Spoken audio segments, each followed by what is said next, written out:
অক্ষয় তৃতীয়া তিথি ২০২৬ সালের কত তারিখ পড়েছে? অক্ষয় তৃতীয়ার ২৬টি বিশেষ মাহাত্ম্য। এই দিন আপনারা কি কি করবেন এবং অক্ষয় তৃতীয়ার দিন আপনারা কোন কোন কাজগুলো করবেন না? হরে কৃষ্ণ। সুপ্রিয় ভক্তবৃন্দ, আসছে ২০ এপ্রিল রোজ সোমবার, বৈশাখ মাসে শুক্লপক্ষের তৃতীয়া তিথি। এই দিনটিকে বলা হয় অক্ষয় তৃতীয়া তিথি। বছরে 4টি দিন অত্যন্ত শুভ। বৈশাখ মাসের প্রথম দিন, কার্তিক মাসের প্রথম দিন, বিজয়া দশমী এবং এই অক্ষয় তৃতীয়ার তিথিটি। এই দিন বিশেষ করে গৃহপ্রবেশ, অন্নপ্রাশন, ব্যবসা বাণিজ্যের জন্য অত্যন্ত গুরুত্বপূর্ণ। বেশিরভাগ মানুষ গৃহপ্রবেশ এবং অন্নপ্রাশনের মতো শুভ কাজ করে থাকেন। এই অক্ষয় তৃতীয়া তিথিটি বা অক্ষয় তৃতীয়া দিনটি এতটাই গুরুত্বপূর্ণ যে এই দিন কেউ যদি ভালো কাজ করে তাও অক্ষয় হয়ে থাকবে, এবং এই দিন কেউ যদি খারাপ কাজ করে সেই কর্মগুলিও অক্ষয় হয়ে থাকবে। চলুন আমরা এক এক করে অক্ষয় তৃতীয়ার মাহাত্ম্যগুলো জেনে নেই। পদ্মপুরাণের বরাহধরণী সংবাদে বলা হয়েছে যে অক্ষয় তৃতীয়ার এই দিনে বেদ ধর্ম প্রবর্তিত হয়, তাই এই দিনটি অত্যন্ত মহিমাপূর্ণ। এই তিথিটি ভগবানের অত্যন্ত প্রিয়। দ্বিতীয় মাহাত্ম্য, এই দিনে পিতৃপুরুষের তর্পণ করলে, শ্রাদ্ধ করলে, প্রাতঃস্নান করলে, ভগবানের হোম এবং বৈষ্ণবদের দান করলে তাকে আর নরকে যেতে হয় না। তৃতীয় মাহাত্ম্য, এই দিন ভগবান বিষ্ণুর ষষ্ঠ অবতার পরশুরাম আবির্ভূত হয়, তাই এই তিথিটিকে পরশুরাম জয়ন্তীও বলা হয়ে থাকে। অক্ষয় তৃতীয়ার চতুর্থ মাহাত্ম্য, রাজা ভগীরথের মাধ্যমে মা গঙ্গা এই জগতে অবতরণ করে, তাই এই দিন সকলে গঙ্গা স্নান করতে চেষ্টা করবেন। যারা সরাসরি গঙ্গায় গিয়ে গঙ্গা স্নান করতে পারবেন না, তারা নিজ স্নানাগারে গিয়ে গঙ্গা গঙ্গা 3 বার উচ্চারণ করে মাথায় জল ছিটিয়ে গঙ্গা স্নান করে। অক্ষয় তৃতীয়ার এই তিথিতে মহর্ষি ব্যাসদেব গণেশের মাধ্যমে মহাভারত রচনা করেন। এই দিন মা পার্বতী অন্নপূর্ণা রূপ ধারণ করে শিবজিকে ভিক্ষা দিয়েছিলেন। সূর্যদেব সন্তুষ্ট হয়ে পঞ্চপাণ্ডবদেরকে অক্ষয় পাত্র দান করেন অক্ষয় তৃতীয়ার এই দিনে। এই অক্ষয় পাত্র এমন একটি পাত্র যে পাত্রে দ্রৌপদী আহার না করা অবধি কখনো অন্ন ফুরাবে না। অক্ষয় তৃতীয়ার এই তিথিতে কলিযুগের 4 ধামের অন্যতম বদ্রীনাথের মূল গেট খুলে দেওয়া হয়। উল্লেখ্য, 6 মাস পূর্বে একটি অক্ষয় প্রদীপ জ্বালিয়ে এই গেটটি বন্ধ করে দেওয়া হয়েছিল। অতঃপর 6 মাস পরে গেটটি খুলে দেখা গেল যে এখনো প্রদীপটি প্রজ্বলিত হচ্ছে। নবম মাহাত্ম্য, অক্ষয় তৃতীয়া দিন হতে পুরী ধামে শ্রী জগন্নাথ দেবের জন্য রথযাত্রার জন্য রথ তৈরির কার্যক্রম শুরু হয়। আপনারা জানেন যে ভগবান জগন্নাথ দেব এই রথে করেই রথযাত্রা মহোৎসব করে থাকে, তাই এই দিনেই জগন্নাথ দেবের জন্য রথ তৈরির কার্যক্রম শুরু হয়ে থাকে। অক্ষয় তৃতীয়ার দিন থেকে ভগবানের চন্দন যাত্রা শুভ আরম্ভ হয়। 21 দিন ব্যাপী ভগবানের এই চন্দন যাত্রা অনুষ্ঠিত হয়ে থাকে। অক্ষয় তৃতীয়ার 11তম মাহাত্ম্য, এই দিনে ভক্ত সুদামা ভগবান শ্রীকৃষ্ণের সাথে দেখা করার জন্য দ্বারকায় আসেন। ভগবান শ্রীকৃষ্ণ সুদামার প্রেমে তৃপ্ত হয়ে তার চোখের অশ্রু দ্বারা বন্ধু সুদামার চরণ অভিষেক করান। অক্ষয় তৃতীয়ার 12তম মাহাত্ম্য, এই দিনে বৃন্দাবনে শ্রী বাঁকে বিহারীর চরণ দর্শন হয় শুধুমাত্র অক্ষয় তৃতীয়ার দিন। অক্ষয় তৃতীয়ার 13তম মাহাত্ম্য, অক্ষয় তৃতীয়ার এই দিনে দুঃশাসন দ্রৌপদীর বস্ত্রহরণ করতে চেষ্টা করেছিলেন। ভগবান শ্রীকৃষ্ণ টনে টনে কাপড় প্রদান করে দ্রৌপদীকে বস্ত্রহরণের হাত থেকে রক্ষা করেছিলেন। অক্ষয় তৃতীয়ার 14তম মাহাত্ম্য, এই অক্ষয় তৃতীয়া তিথিটি দানের জন্য অত্যন্ত বেশি মাহাত্ম্যপূর্ণ। এই তিথিতে সামান্য দান করলেও তা অক্ষয় হয়ে থাকে। বিশেষ করে আপনারা এই তিথিতে গীতা দান করতে চেষ্টা করুন। 15 নং মাহাত্ম্য, ভগবান সত্যযুগের সূচনা করেছিলেন অক্ষয় তৃতীয়ার এই তিথিতে।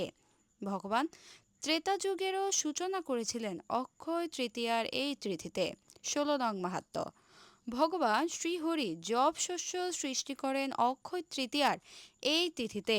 তাই এই দিন আপনারা ভগবানকে জপ নিবেদন করতে পারেন, ব্রাহ্মণ বৈষ্ণবদেরও জপ দান করতে পারেন।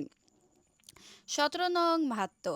এই দিনে ধনপতি কুবের মহাদেবের নিকট হতে প্রার্থনা করে স্বর্গের কোষাধ্যক্ষের পদ লাভ করেছিলেন। 18 নং মাহাত্ম্য। দীর্ঘ 6 মাস পর গঙ্গোত্রী, যমুনেত্রী, কেদারনাথ ও বদ্রীনাথের দ্বার খুলে দেওয়া হয় এই তিথিতে। উল্লেখ্য, ভাতৃদ্বিতীয়ার দিন এই দ্বার বন্ধ করে দেওয়া হয়েছিল। 19 ভগবান মানসী গঙ্গায় সখাগণ এবং গোপিকাগণ সহ নৌবিহার করেছিলেন অক্ষয় তৃতীয়ার এই তিথিতে। 20 নং মাহাত্ম্য। দক্ষিণ ভারতের বিশাখাপত্তমে ভগবান জিও নরসিংহের মন্দির রয়েছে। ভগবানের এই বিগ্রহটি সারা বছর প্রায় 48 কেজি চন্দনে আবৃত থাকে। অক্ষয় তৃতীয়ার এই তিথিতে ভগবানের এই বিগ্রহ হতে চন্দন তুলে নেওয়া হয় এবং চন্দন ছাড়া দর্শন দেওয়া হয়। 21 নং মাহাত্ম্য। পুরী ধামে ভগবান জগন্নাথ দেবের চন্দনযাত্রা উৎসব শুরু হয় এই তিথিতে। বহু বছর পূর্বে রাজা ইন্দ্রদম্নকে ভগবান জগন্নাথ দেব স্বপ্নে আদেশ দেন, ইন্দ্রদম্ন, যাও মলয় পর্বতে গিয়ে মলয় চন্দন নিয়ে আসো এবং আমার শ্রীঅঙ্গে লেপন করে আমার অঙ্গে শীতলতা প্রদান করো। 22 নং মাহাত্ম্য। এই তিথিতে বহু বছর পূর্বে ভগবানের অত্যন্ত প্রিয় ভক্ত শ্রী চৈতন্য মহাপ্রভুর পরম গুরুদেব শ্রীল মাধবেন্দ্র পুরীপাদকে গোপাল স্বপ্নে আদেশ দেন, হে মাধবেন্দ্র পুরী, যাও পুরী ধামে মলয় পর্বতে গিয়ে মলয় চন্দন নিয়ে আসো এবং আমার শ্রীঅঙ্গে লেপন করে আমার অঙ্গে শীতলতা প্রদান করো। অক্ষয় তৃতীয়ার 23, 24 ও 25 নং মাহাত্ম্য। ভগবান শ্রী রামচন্দ্রের রাজ্যাভিষেক, দ্বাদশ গুরুদেবের সেবা ও ব্রহ্মার পুত্র অক্ষয় কুমারের জন্ম হয় এই তিথিতে। 26 নং মাহাত্ম্য বা সর্বশেষ মাহাত্ম্য। এই তিথিতে যাই করবেন তা জীবন অক্ষয় হয়ে থাকবে। হরে কৃষ্ণ। এখন আমরা জানবো অক্ষয় তৃতীয়ার দিন আপনারা কি কি করবেন এবং কি কি করবেন না। অক্ষয় তৃতীয়ার দিন আপনারা খুব ভোরে শয্যা ত্যাগ করে স্নান করে নেবেন, চেষ্টা করবেন এই তিথিতে গঙ্গা স্নান করতে। রাজা ভগীরথের মাধ্যমে মা গঙ্গা অক্ষয় তৃতীয়ার এই দিনে এই জগতে আবির্ভূত হয়েছিলেন, তাই আপনারা এই দিনে গঙ্গা স্নান করবেন। যারা সরাসরি গঙ্গায় গিয়ে স্নান করতে পারবেন না, তারা নিজ স্নানাগারে 3 বার গঙ্গা গঙ্গা গঙ্গা উচ্চারণ করে মাথায় জল ছিটিয়ে মানুষে গঙ্গা স্নান করে নেবেন। অতঃপর আপনার গৃহে নিত্য পূজা পাঠে অংশগ্রহণ করবেন, 4 বার তুলসী পরিক্রমা করবেন, তুলসী মূলে জল সিঞ্চন করবেন। এই বৈশাখ মাসে তুলসী সেবার বহু বহু মাহাত্ম্যের কথা শাস্ত্রে বর্ণনা করা হয়েছে। এই বৈশাখ মাসে কেউ যদি ত্রিসন্ধ্যা তুলসী পত্র দ্বারা ভগবানের পূজা অর্চনা করে, তাহলে তাকে আর এই সংসার জগতে ফিরে আসতে হয় না। তাই আপনারা এই বৈশাখ মাসে এই অক্ষয় তৃতীয়ার দিন বেশি বেশি তুলসী পত্র দ্বারা ভগবানের সেবা অর্চনা করবেন, ভগবানের শ্রীচরণে বেশি বেশি তুলসী পত্র অর্পণ করবেন, পুষ্প অর্পণ করবেন। এই দিন আপনারা অধিক সংখ্যক হরে কৃষ্ণ মহামন্ত্র জপ করবেন। যারা প্রতিদিন 4 বা 8 মালা জপ করেন, তারা অক্ষয় তৃতীয়ার এই দিনে 16 মালা জপ করবেন, এবং যারা প্রতিদিন 16 মালা জপ করেন, তারা অক্ষয় তৃতীয়ার এই তিথিতে 25 মালা জপ করবেন। এই দিন আপনারা শাস্ত্রগ্রন্থ অধ্যয়ন করবেন, ভগবদ গীতা থেকে, শ্রীমদ্ ভাগবতম থেকে শ্লোক অধ্যয়ন করবেন। আপনারা জানেন যে এই অক্ষয় তৃতীয়া তিথিটি দানের জন্য অত্যন্ত মাহাত্ম্যপূর্ণ, তাই আপনারা এই দিন মন্দিরে গিয়ে যে কোনো কিছু দান করতে পারেন, কোনো শুদ্ধ ব্রাহ্মণ বা বৈষ্ণবকে যে কোনো কিছু দান করতে পারেন। বিশেষ করে এই অক্ষয় তৃতীয়া তিথিতে গীতা দান করতে পারেন। এই দিন আপনারা মন্দিরে যাবেন, মন্দিরে গিয়ে ভগবানকে দর্শন করবেন। এই অক্ষয় তৃতীয়া তিথির দিন আপনারা ভগবত প্রসাদ গ্রহণ করবেন। এই অক্ষয় তৃতীয়া তিথিতে ভগবানের চন্দন যাত্রা মহোৎসবের শুভ আরম্ভ হয়, তাই আপনারা এই দিন ভগবানকে চন্দন প্রদান করবেন। ভগবানের চন্দন যাত্রার বিশেষ রূপ আপনারা দর্শন করবেন। সুপ্রিয় ভক্তবৃন্দ, এখন আমরা জানবো এই অক্ষয় তৃতীয়ার দিন আপনারা কি কি করবেন না। এই দিন আপনারা কোনোভাবে আমিষ আহার করবেন না। যে কোনো প্রকার নেশা যেমন চা, পান, বিড়ি, সিগারেট ইত্যাদি বর্জন করে চলবেন। যে কোনো প্রকার দুতক্রীড়া যেমন তাস, পাশা, জুয়া ইত্যাদি কর্মে আপনারা লিপ্ত হবেন না। কোনো প্রকার যৌন সঙ্গে আপনারা লিপ্ত হবেন না। কারো নামে কোনো কটু কথা বলবেন না। কারো বিষয়ে বা কারো নামে কোনো সমালোচনা করবেন না। এই দিন আপনারা কোনো রকম মিথ্যা কথা বলবেন না এবং কোনো প্রকার খারাপ কাজ করবেন না। সুপ্রিয় ভক্তবৃন্দ, আশা করি আপনারা বুঝতে পেরেছেন এই অক্ষয় তৃতীয়া তিথিটি কতটা মাহাত্ম্যপূর্ণ।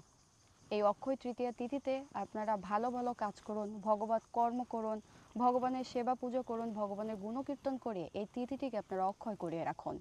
সকলে সুস্থ থাকুন, ভালো থাকুন। হরে কৃষ্ণ।